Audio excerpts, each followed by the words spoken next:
आज हम करेंगे मौर्य प्रशासन। मौर्य प्रशासन क्यों इम्पोर्टेंट है? क्योंकि मौर्य प्रशासन जो है भारतीय इतिहास में एक आदर्श प्रस्तुत करता है और एक वो मॉडल या एक ऐसे कह सकते हैं कि एक फ्रेम आउट प्रस्तुत करता है जिसको कि उस ईस्वी काल से लेकर जब मौर्यों का काल था उससे लेकर और आज तक हम देखते हैं कि कोई ना कोई उनका जो प्रशासन का फीचर है किसी न किसी स्वरूप में भारतीय प्रशासन में आज भी मौजूद है। मौर्य प्रशासन करना इसलिए भी इम्पॉर्टेंट है क्योंकि ये देखना कि प्राचीन काल में इतने विस्तृत साम्राज्य, यानी विस्तृत मतलब आप जानते हैं उसकी बाउंड्रीज अफगानिस्तान, उत्तर में अफगानिस्तान से लेकर और दक्षिण में कर्नाटक तक, ठीक। और अगर हम देखें कि पूर्व में बंगाल की खाड़ी से लेकर और पश्चिम में सौराष्ट्र तक, इतना विस्तृत क्षेत्र में प्रशासन करना उस समय जबकि यातायात के साधन, संचार के साधन बहुत ही सीमित हैं, तो उस पीरियड में इतना विस्तृत साम्राज्य को किस प्रकार प्रशासित किया गया होगा, इसलिए भी हमें समझना जरूरी है। मौर्य प्रशासन को हमारे को समझने के लिए, या अगर हम देखें कि उनके सोर्स जो हैं वो क्या हैं, वो सोर्स हैं हमारे मुख्यतः अगर हम साहित्यिक स्रोतों में से देखें तो जो एक बेस है, मतलब तुम समझ लो कि 70% जो बेस है वो हम पाते हैं कौटिल्य के अर्थशास्त्र में, ठीक है। तो अर्थशास्त्र बेसिकली इकोनॉमिक्स का वो नहीं है जैसे कि नाम से पता चलता है, बल्कि अर्थशास्त्र क्या है, जो राज्य प्रशासन है और जो राजनीति विज्ञान है उसका ग्रंथ है। और अर्थशास्त्र के 15 अधिकरण हैं और 15 अधिकरण के जो छठा अधिकरण है उसमें मुख्यतः इसके बारे में डिटेल से बहुत दिया गया है। क्लियर? इसके अलावा हमारे पास है मैग्स्ट्रीज की इंडिका। मैग्स्ट्रीज की इंडिका बेसिकली जो नगर प्रशासन है, हम बाद में करेंगे, तो नगर प्रशासन को समझने के लिए हमारा जो मुख्य स्रोत है वो मैग्स्ट्रीज की इंडिका है। और आप जानते हैं कि इंडिका हमारे पास मौजूद, मतलब इंडिका एज अ होल नहीं है, लेकिन इसको कोट किया गया है विभिन्न यूनानी लेखकों द्वारा। तीसरा जो हमारे पास हम मान सकते हैं कि पुरातात्विक स्रोतों में से जो अशोक के अभिलेख हैं, तो हमें अशोक के अभिलेख में अभिलेखों से जो उस समय का प्रशासनिक ढांचा है और उस समय के कुछ मुख्य ऑफिसर हैं उनके बारे में पता चलता है। इसी तरह अगर हम देखें कि लेखों में ही, तो जो जूनागढ़ का अभिलेख है, रुद्रदामन का जो जूनागढ़ का अभिलेख है, वो हमारा मौर्य साम्राज्य को मौर्य प्रशासन को समझने का सोर्स है, ठीक है। तो ये तो हो गए बेटा हमारे सोर्स, यानी सोर्स क्या क्या है, सिंपल सी बात है, इंडिका है, अर्थशास्त्र है, अशोक के अभिलेख है और रुद्रदामन का जूनागढ़ अभिलेख है। क्लियर? अब करेंगे कि मौर्य प्रशासन की कुछ मुख्य फीचर्स क्या है, यानी मौर्य प्रशासन के कुछ मुख्य विशेषताएं क्या है। तो एक जो सबसे बड़ी विशेषता उसकी ये थी कि ये जो प्रशासन था वो क्या है, ये केंद्रीकृत या केंद्रीभूत भी कह सकते हो, यस इंग्लिश अगर हम कहें तो सेंट्रलाइज एडमिनिस्ट्रेशन था। अब इसमें बहुत डिलेमा है कि सत्ता का हस्तांतरण, यानी सत्ता का बाइफर्केशन तो हो रखा है, जैसे टॉप पे केंद्र है, फिर उसके नीचे केंद्र जो है वो प्रांतों में बंटा हुआ, 5 प्रांतों में बंटा हुआ है, फिर प्रांत जो है नीचे किस में बंटे हुए, मंडलों में बंटे हुए हैं। मंडल के नीचे जो है क्या है, संग्रहक हैं, द्रोणमुख हैं, खरवटिक हैं और फिर बिल्कुल लास्ट इकाई जो है वो ग्राम है। लेकिन सत्ता का हस्तांतरण है, यानी विकेंद्रीकरण हमें दिखता है, किंतु अगर हम देखें बहुत डीपली तो ये जो विकेंद्रीकरण है ये ठीक है, लेकिन सत्ता के हर लेवल पे राजा का कंट्रोल है। और राजा का कंट्रोल कैसे है, जैसे प्रांतों का जो हेड है, प्रांतों का जो गवर्नर है वो मुख्यतः कह रही हूँ मैं, मुख्यतः राजकुमार को बनाया जाता था, लेकिन वहाँ पे भी चर नामक एक अधिकारी है जो कि राजा को रिपोर्ट करता है। सिमिलरली अगर हम देखें कि मंडल का हेड प्रदेष्टा है, तो प्रदेष्टा जो है वो प्रांत के हेड यानी गवर्नर को, यानी युवराज को रिपोर्ट नहीं करता, बल्कि प्रदेष्टा किसको रिपोर्ट कर रहा है, वो जो सेंटर में वित्त मंत्री है, समाहर्ता है जो, उसको रिपोर्ट कर रहा है, ठीक। तो सत्ता का विकेंद्रीकरण तो हम देख रहे हैं कि भाई जो है प्रशासन अलग अलग इकाइयों में बंटा हुआ, किंतु हर इकाई के लेवल पे राजा का इंटरफेरेंस है। तो इसका मतलब कि जो मौर्य प्रशासन है वो क्या है, अत्यधिक सेंट्रलाइज्ड है। और अगर हम देखें तो इसमें जब मौर्य प्रशासन के पतन के मैं तुम्हें करवा रही थी, तो तब हम देखें कि मौर्य प्रशासन के जो पतन के कारण है, तो कुछ इतिहासकार मौर्य प्रशासन के पतन के कारण में एक कारण जो है अत्यधिक केंद्रीकरण मानते हैं। क्लियर? दूसरी जो विशेषता है वो क्या है कि मौर्य प्रशासन जो है वो पितृत्व, जो मौर्य प्रशासन है अगर हम देखें तो पितृ की भावना, यानी जैसे पिता अपने संतान को डील करता है, वैसे हम पाते हैं मौर्य प्रशासन में, यानी पितृत्व की भावना को पाते हैं। क्लियर? कि जिस प्रकार पिता निरंकुश होते हुए भी अपने बच्चों की, अपने संतान की भलाई के बारे में सोचता है, इसी तरह मौर्य शासक जो है वो निरंकुश होते हुए भी वो किसके बारे में सोच रहा है? अपना प्रजा के बारे में सोच रहा है। और ये जो एलिमेंट है ये हमें अशोक के अभिलेखों में भी मिलता है, जिसमें वो ये कहता है कि मेरी प्रजा जो है वो मेरी संतान की तरह है, और जिस तरह मैं अपने संतान का जो है भौतिक के साथ साथ मॉरल अपलिफ्टमेंट भी चाहता हूँ, उसी तरह मैं अपनी प्रजा का मॉरल अपलिफ्टमेंट भी चाहता हूँ। तो ये जो जैसा कि भंडारकर महोदय जो है इतिहासकार, वो ये मानते हैं कि मौर्य शासन जो है, बल्कि वो तो चंद्रगुप्त के प्रशासन का जो इक्वेट करते हैं वो एक पुलिस राज्य से इक्वेट करते हैं, और अशोक का जो प्रशासन है उसको वो राजकीय निरंकुशवाद कहते हैं। तो ठीक है, राजा शासक इसमें मौर्य प्रशासन में निरंकुश है, किंतु वो निरंकुश कैसा है? वो निरंकुश अपनी संतान की भलाई के लिए है, अपनी प्रजा की भलाई के लिए है। क्लियर? अब ये तो हो गया उसका निरंकुशवाद का फीचर। तीसरा जो हम देखते हैं मौर्य प्रशासन में, कि मौर्य प्रशासन में राजा का पद, जैसा कि मोनार्कल सिस्टम में होता है कि राजा का पद वंशानुगत तो हम देखते हैं, किंतु जो उसके अधीन अधिकारी हैं वो हेरिडिटरी नहीं है, यानी राजा का पद जो है वो हेरिडिटरी है, लेकिन उसके अधीन जो अधिकारी हैं तो उनका पद लाइक हेरिडिटरी नहीं है। जैसे कि हम देखते हैं कि गुप्त काल में क्या हुआ था कि गुप्त काल में राजा तो शुरू से ही हेरिडिटरी है मोस्ट ऑफ द केस में, लेकिन गुप्त काल में हम देखते हैं कि जो प्रशासन के अधिकारी थे उनका पद भी हेरिडिटरी हो गया। तो हम ऐसा मौर्य काल में नहीं देखते कि भाई अधिकारी जो है वंशानुगत है। राइट? अब इसके अलावा अगर हम देखें एक और फीचर जो इम्पॉर्टेंट है वो ये है कि मौर्य प्रशासन जो है वो, उसमें हम पहली बार जो कल्याणकारी राज्य है उसका एस्पेक्ट देखते हैं, वेलफेयर स्टेट का एस्पेक्ट देखते हैं। तो वेलफेयर स्टेट कैसे कि जैसे अगर अशोक के अभिलेखों को हम पढ़ें कि उसमें उसने मेंशन किया हुआ है कि किस तरह उसने वृक्ष लगवाए, किस तरह उसने हॉस्पिटल ना केवल मनुष्यों के लिए बल्कि पशुओं के लिए भी हॉस्पिटल बनवाए। तो जो ये कल्याणकारी राज्य की संकल्पना है वो भी कहीं ना कहीं हम किस में देखते हैं? मौर्य साम्राज्य में देखते हैं। एक और इम्पॉर्टेंट फीचर जो मौर्य साम्राज्य का प्रशासन का है वो ये है कि मौर्य प्रशासन में राजा में अभी जो देवत्व की भावना है उसका हम प्रयोग नहीं देखते।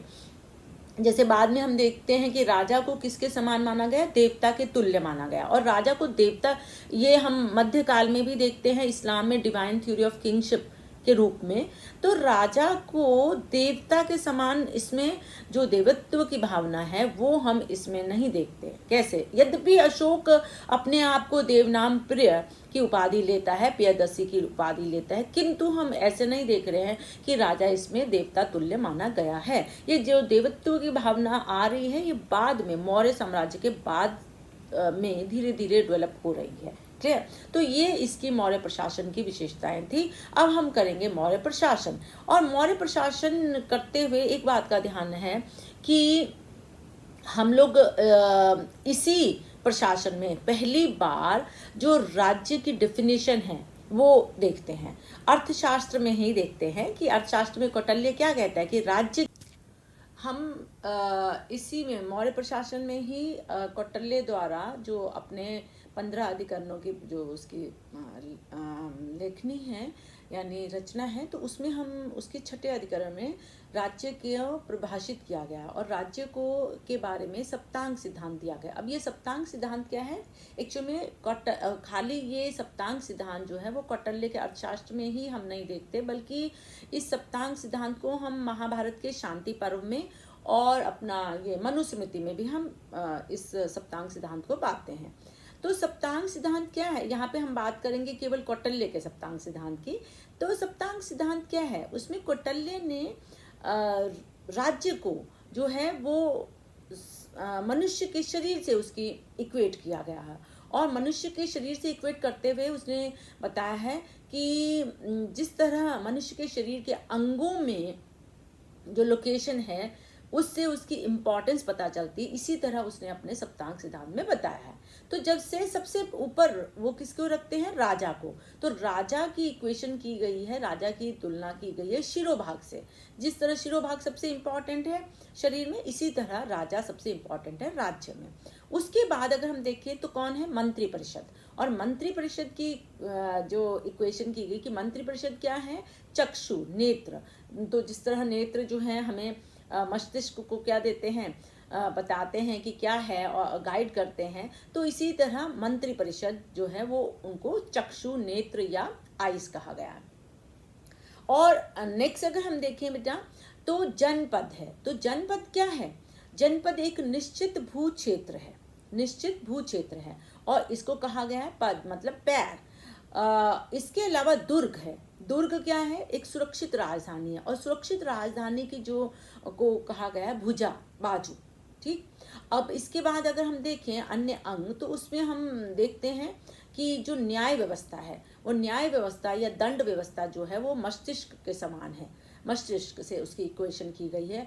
और मित्र, मित्र मतलब कौन मित्र? यानी जो राज्य जो हैं वो जो राज्य के मित्र राज्य हैं, तो उनकी जो है इक्वेशन की गई है किससे? कान से। ये है कौटिल्य का सप्तांग सिद्धांत। राजा शिरोभाग, मंत्री परिषद जो है चक्षु, और उसके बाद जनपद जो है पैर, और उसके बाद दुर्ग, दुर्ग एक सुरक्षित राजधानी या भुजा, और उसके बाद हमारा है न्याय व्यवस्था। और जो न्याय व्यवस्था क्या है? जो मस्तिष्क से उनकी तुलना की गई है। और इसके बाद हमारे पास है मित्र, मित्र मतलब हमारे कान। तो ये कौटिल्य का सप्तांग सिद्धांत है। क्लियर? सप्तांग सिद्धांत में एक सबसे इम्पॉर्टेंट जो वो है एलिमेंट है वो है कोश। कोश क्या है? कोश है खजाना। तो और खजाने की तुलना जो की गई है वो किससे की गई है? सुख से। यानी खजाना जो है वो सुख, इस पूरे जो शरीर रूपी राज्य है उसको सुख देने वाला है। तो खजाना बहुत इम्पॉर्टेंट है, यद्यपि सारा सुख खजाना ही नहीं देता वास्तविक जीवन में, किंतु सप्तांग अंग में ये खजाना जो है वो कोश जो है वो एक अंग माना गया, और उसको क्या है, क्या कहा गया? उसको सुख कहा गया है। सप्तांग सिद्धांत में सबसे इम्पॉर्टेंट जो है वो राजा है। तो राजा चूंकि शिरोभाग है तो इसलिए राजा बहुत इम्पॉर्टेंट है, और मोनार्कल सिस्टम में वैसे भी राजा इम्पॉर्टेंट है। तो राजा के बारे में जो हमें संकल्पना मिलती है अर्थशास्त्र में वो चक्रवर्ती सम्राट की मिलती है। इवन उस समय के जो बौद्ध ग्रंथ है दिग् निकाय, तो उसमें भी चक्रवर्ती सम्राट की संकल्पना मिलती है, और राजा को ईश्वर का प्रिय कहा गया है। ठीक है। तो लेकिन ये देवत्व का सिद्धांत नहीं है, तुम सोचो कि कहीं अगर प्रिय कहा गया है तो वो देवत्व का सिद्धांत है।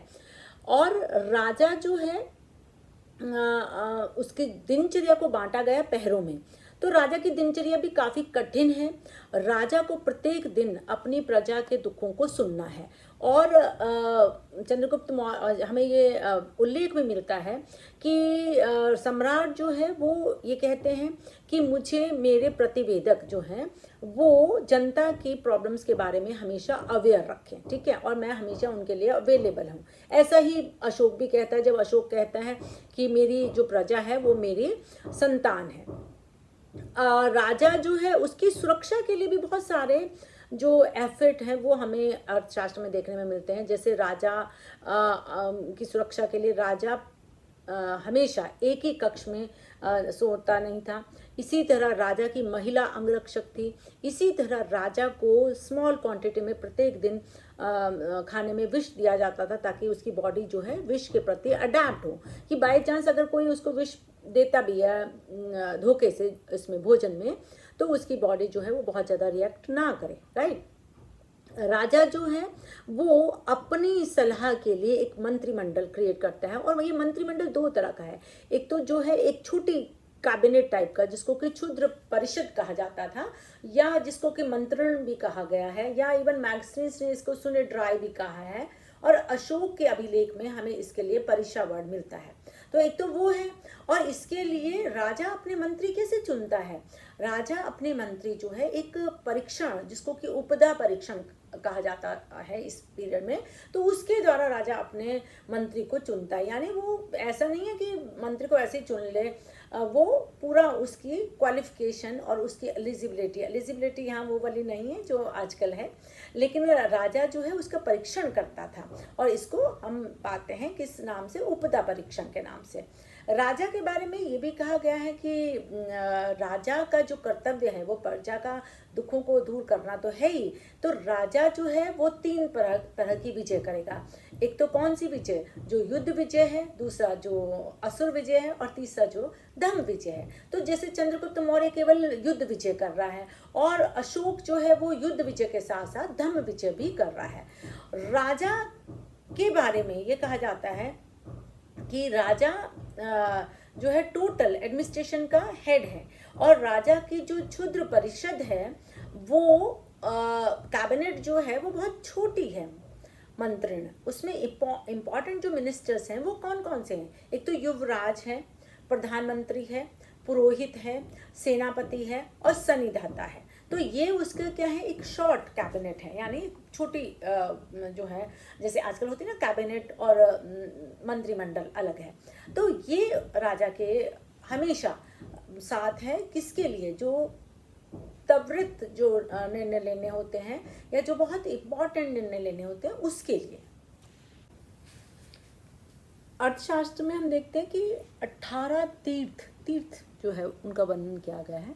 तो ये क्या होंगे? जैसे फर्स्ट लेवल की तो हो गई कैबिनेट, जिसको मंत्रिमंडल कहा गया। दूसरा लेवल हो गया तीर्थ, या जो मंत्रिपरिषद, जो वाइडर मंत्रिपरिषद थी वो हो गई। और तीसरा हो गया अध्यक्ष। उसमें अध्यक्षों का भी वर्णन किया गया है, और लगभग 27, कई जगह 26 अध्यक्ष भी कहे गए हैं, उसका उल्लेख किया गया है। तो ये तीन कैटेगरी, मतलब 3 लेवल हो गया। फर्स्ट कैबिनेट, दूसरा जो है मंत्रिपरिषद और जो तीर्थ जिनके हेड हैं, और तीसरा जो विभागीय अध्यक्ष हैं या जो अध्यक्ष हैं, और जिसमें कि तीर्थों की जो संख्या है वो 18 है, और अध्यक्षों की जो संख्या है वो कितनी है?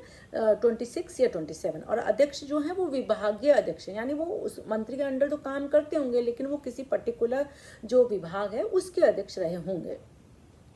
तो अगर सबसे पहले इंपॉर्टेंट देखें तो हमारे पास क्या है? प्रधानमंत्री है। अब प्रधानमंत्री इंपॉर्टेंट इसलिए है क्योंकि वो एक किस्म से वो हर युग में बहुत इंपॉर्टेंट रहा, लेकिन इसमें थोड़ा और इम्पॉर्टेंट हो जाता है क्योंकि इसमें प्रधानमंत्री और पुरोहित चंद्रगुप्त के समय में एक ही है, एक ही चाणक्य ही है पुरोहित भी, और ये अपना प्रधानमंत्री भी। और इम्पॉर्टेंट है कि वो शायद और ज़्यादा पावरफुल रहा होगा क्योंकि कौटिल्य जो है प्रधानमंत्री पुरोहित होने के साथ साथ चंद्रगुप्त मौर्य के गुरु भी हैं, तो वो पोस्ट चंद्रगुप्त मौर्य के समय में बहुत पावरफुल रही होगी। अब अगर हम देखें बेटा, पुरोहित अदरवाइज पुरोहित और प्रधानमंत्री अलग अलग हो सकते हैं और रहे भी होंगे। तो पुरोहित का मुख्य कर्तव्य क्या था? पुरोहित का मुख्य कर्तव्य है कि राजा को गाइड करना धर्म के मामलों में, राजा को क्या अच्छा है, शगुन है या अपशगुन है, उसके बारे में बताना। जो प्राकृतिक आपदाएं हैं उनकी कुछ भविष्यवाणी करना, या उनसे निपटने के लिए कोई जो धार्मिक कार्य हैं वो करना। ये सारा कौन गाइड कर रहा था उसको? पुरोहित पुरोहित कर रहा था। यानी युद्ध के लिए अगर राजा को जाना है तो अच्छा मुहूर्त कौन सा है, ये भी वो कौन बता रहा है उसको? पुरोहित बता।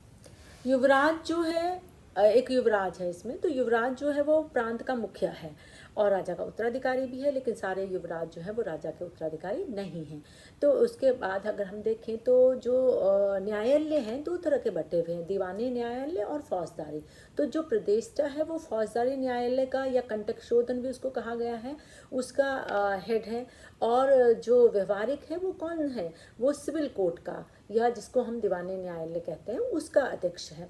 इसके अलावा हमारे पास अंत्यपाल है जो कि दुर्गों का ओवरऑल इंचार्ज है, या हमारे पास क्या है प्रदेशा है जो कि राजकीय ऑर्डर्स को लिपिबद्ध करता है यानी लिखता है, ठीक है। और इसके अलावा हमारे पास क्या है, अंत्यपाल हो गया, प्रदेष्टा हो गया जो कि कंटक शोधन है, और व्यवहारिक हो गया जो कि सिविल कोर्ट का हेड है, और अंत्यपाल हो गया दुर्गों का अध्यक्ष है, और हाँ एक नागरिक है जो कि नगर का प्रमुख अधिकारी है। तो ये तो हो गए बेटा हमारे तीर्थ। अब हमारे पास कौन से हैं, अध्यक्ष। और अध्यक्ष मैंने बताया कि आजकल के जैसे विभागीय अध्यक्ष होते हैं, मतलब जैसे एक होता है कैबिनेट, एक होता है मंत्री परिषद, और मंत्रालय में भी जो मंत्री है वो किससे डील करता है, वो विभागीय अध्यक्ष या सचिव से, किसी पर्टिकुलर विभाग का जो सचिव होता है हाईएस्ट अफसर, तो ऐसे ही इसमें अध्यक्ष हैं। और इसमें अर्थशास्त्र में 26 या 27 अध्यक्षों का उल्लेख है, और यह अलग अलग विभागों के हेड हैं। जैसे लवणा अध्यक्ष जो है वो नमक का हेड है, नमक अधिकारी है। जैसे दूता अध्यक्ष जो है वो जुए का अधिकारी है। जैसे सूरा अध्यक्ष जो है वो आबकारी का हेड है। जैसे पन्या अध्यक्ष जो है वो वाणिज्य का हेड है। या जैसे कोषाध्यक्ष जो है वो कोष का अध्यक्ष है। और इसी में एक मुद्रा अध्यक्ष है जो कि पासपोर्ट का अधिकारी है। तो इसमें बड़े इंटरेस्टिंग अध्यक्ष हैं, लेकिन वो पूरे 27 अध्यक्ष जो है वो बता नहीं पाऊंगी। तो लेकिन टोटल संख्या जो है वो 27 अध्यक्षों की है, या कई जगह 26 भी हैं, और इसमें मुख्य विभाग हैं। क्लियर। अब इसके बाद हम करेंगे प्रांत का एडमिनिस्ट्रेशन। तो जो पूरा मौर्य साम्राज्य था वो प्रांतों में बंटा हुआ था, और अशोक के समय में 5 प्रांत थे, चंद्रगुप्त मौर्य के समय में ये 3 प्रांत थे। बिंदु 3 प्रांत कौन से थे, जो कि उत्तरापथ था, और इसके बाद हमारे पास था प्राच्य या मध्य, और हमारे पास जो था वो कौन सा था, उज्जैनी, राइट, अवंती, जिसका कि हेडक्वार्टर जो है उज्जैनी था। ये 3 थे चंद्रगुप्त मौर्य के समय में। बिंदुसार के समय में एक और ऐड हुआ, दक्षिणापथ, और इसकी राजधानी क्या थी, स्वर्णगिरी। और अशोक के समय में जैसे आप सब जानते हैं कि एक और प्रांत ऐड हुआ, कलिंग, ठीक, जिसकी राजधानी तोशरी थी। तो 5 प्रांत अशोक के समय में थे, चंद्रगुप्त मौर्य के समय में 3, और बिंदुसार के समय में 4। तो ये 5 प्रांत क्या है, मैं मोटा मोटा आपको बता देती हूँ। उत्तरापथ जिसकी राजधानी तक्षशिला थी, दक्षिणापथ जिसकी राजधानी स्वर्णगिरी थी, प्राच्य या मध्य प्रांत जिसकी राजधानी पाटलिपुत्र थी या जो केंद्र में भी था, और अवंती जिसकी राजधानी उज्जैनी थी, और कलिंग जिसकी राजधानी क्या थी, तोशरी थे। ये 5 थे। प्रांतों का जो मुखिया था वो कौन था, वो अक्सर जो कहा जाता था उसको कुमार या युवराज या आर्यपुत्र, ये प्रांतों का मुखिया थे। यानी कि प्रांतों का मुखिया मोस्टली युवराज होता था, लेकिन ये जरूरी नहीं है कि हमेशा युवराज ही हो। जैसे ये माना जाता है कि दक्षिण जो प्रांत था तो उसमें खनिज संपदा क्योंकि बहुत ज़्यादा है, तो वहाँ पे जो गवर्नर था यानी प्रांत का मुखिया था उसको आर्यपुत्र कहा जाता था। तो आर्यपुत्र मतलब कि नो नेसेसरली रॉयल फैमिली का जो बेटा है वो ही है। क्लियर। प्रांतों के गवर्नर युवराज हैं, किंतु जरूरी नहीं है। कई बार हम देखते हैं कि योग्यता के आधार पर भी प्रांतों के गवर्नर नियुक्त किए गए। जैसे चंद्रगुप्त के समय में सौराष्ट्र में पुष्यगुप्त है, या अशोक के समय में एक यूनानी है व्यक्ति है जो कि प्रांत का मुखिया तुषार। तो प्रांत के मुखिया के साथ साथ उसके एक मंत्री परिषद है जो कि उसको गाइड करती है, और राजा का कंट्रोल प्रांतों में हो तो उसके लिए चर नामक एक अधिकारी है जो कि राजा को रिपोर्ट करता है, और ये एक किस्म से जो प्रांत में अधिकारी हैं उनके ऊपर कंट्रोल रखता है। बल्कि अशोक के समय में तो प्रांतों के जो अधिकारी थे उनके लिए उसने एक स्थानांतरण की यानी ट्रांसफ़र की योजना भी शुरू की थी, और वो ट्रांसफ़र किए जाते थे। और ये मुझे लगता है ये बहुत इसलिए किया जाता होगा कि कोई भी अधिकारी अगर बहुत समय के लिए किसी पर्टिकुलर जगह में रहता है तो उसका जो पावर है वो बहुत ज़्यादा बढ़ जाती है, राइट। तो प्रांतों के अधीन जो थे वो क्या थे, मंडल, और मंडल के अधीन जो थे अगर हम देखें मंडलों के जो हेड थे वो प्रदेष्टा थे, और मंडल के अधीन जो है वो और जो निचली कैटेगरी है उसमें हम देखते हैं कि खरटिक है, संग्रहक है, द्रोणमुख है, और सबसे जो निचली मतलब लास्ट जो यूनिट है वो ग्राम है, राइट। तो ये हमारा हो गया बेटा प्रांतीय एडमिनिस्ट्रेशन। अब इसमें एक और मैं तुम्हें बताना चाहती हूँ नगर का एडमिनिस्ट्रेशन, और नगर के एडमिनिस्ट्रेशन के बारे में जो हमें बहुत डिटेल में मिलता है वो मैग्स्टीज की पुस्तक इंडिका में मिलता है। और मैग्स्टीज जो नगर का प्रशासन के बारे में दे रहा है डिटेल में, वो उसका जो रोल मॉडल है वो क्या है, पाटलिपुत्र है। यानी पाटलिपुत्र, पर जरूरी नहीं है कि ये केवल पाटलिपुत्र का ही हो, क्योंकि हम ये देखते हैं हो सकता है कि यही एडमिनिस्ट्रेशन जो है वो जो कुछ अन्य इम्पॉर्टेंट नगर है जैसे तक्षशिला है या उज्जैनी है उसमें भी यही नगर प्रशासन हो। तो नगर प्रशासन के लिए वो बताता है कि 6 समितियां थी जो कि 5-5 सदस्यों वाली थी, और 6 समितियों में जो पहली समिति थी वो किसका इंचार्ज थी, वो मतलब उसका जो कार्य था वो था कि नगर में जो शिल्प कार्य हो रहे हैं तो उनको कंट्रोल करना, उनकी मजदूरी निश्चित करना, उनके मजदूरी के जो लाइक पर्टिकुलर आवर्स हैं उनको फिक्स करना, पहली समिति का। और जो दूसरी समिति थी वो विदेशियों का ब्यौरा रखती थी। अब ये बड़ी इंटरेस्टिंग समिति है कि ये जो जितने फॉरेनर्स जो है पर्टिकुलर पाटलिपुत्र में हो या कोई अन्य जो नगर हैं उनमें हो, मुख्यतः ये पाटलिपुत्र के बारे में ही है कि उसमें कितने विदेशी आते हैं या विदेशी कहाँ से आते हैं, उनका पूरा डिटेल रखा जाता था। अगर विदेशी बीमार पड़ गए तो उनके लिए उपचार की व्यवस्था थी, या बाई चांस मृत्यु हो गई तो उनके जो विदेशियों की उनके रीति रिवाजों के अनुसार उनका अंत्येष्टि संस्कार करना था। और हमने ये देखा था ना अध्यक्षों में, मैंने तुम्हें बताया था कि एक मुद्रा अध्यक्ष भी था जो पासपोर्ट अधिकारी था। इसका मतलब क्या है, इसका मतलब ये है कि जो विदेशी, या तो पाटलिपुत्र में काफ़ी विदेशी आते रहे होंगे उस समय, या फिर विदेशियों को बहुत इम्पोर्टेंस दी जाती थी। विदेशों के अलावा जो तीसरी समिति है वो किसकी है, वो है जनगणना की। अब देखो कितना मॉडर्न कॉन्सेप्ट है कि ये माना जाता है कि भारतीय इतिहास में जो सबसे पहले जनगणना के बारे में उल्लेख आ रहा है वो अर्थशास्त्र इसमें चंद्रगुप्त मौर्य के समय में जो नगर प्रशासन है उसके विवरण में आ रहा है। और जनगणना प्रत्येक वर्ष की जाती थी, और केवल मनुष्य की ही नहीं बल्कि पशुओं की भी जनगणना की जाती थी। ठीक है, जैसे हम पढ़ते हैं ना कि अशोक के अभिलेखों में हम उल्लेख पाते हैं कि केवल मनुष्यों के लिए अस्पताल नहीं खोले गए बल्कि पशुओं के लिए भी अस्पताल खोले गए। तो जनगणना में पशुओं की भी जनगणना की गई, और ये बहुत मॉडर्न कंसेप्ट है। भारतीय इतिहास में हम पहली बार इसी समय में चंद्रगुप्त मौर्य के समय मौर्य प्रशासन के समय में ये पाते हैं। ये हो गई बेटा तीसरी समिति। जो अगर हम देखें कि चौथी समिति है तो चौथी समिति वाणिज्य को हैंडल करती है कि माप तोल कैसा है या कोई गड़बड़ तो नहीं कर रही, ये सारे जो कंट्रोल करती थी ये कौन करती थी, वाणिज्य, राइट। और वाणिज्य के अलावा अगर हम देखें 2 और कमेटियां बचती हैं।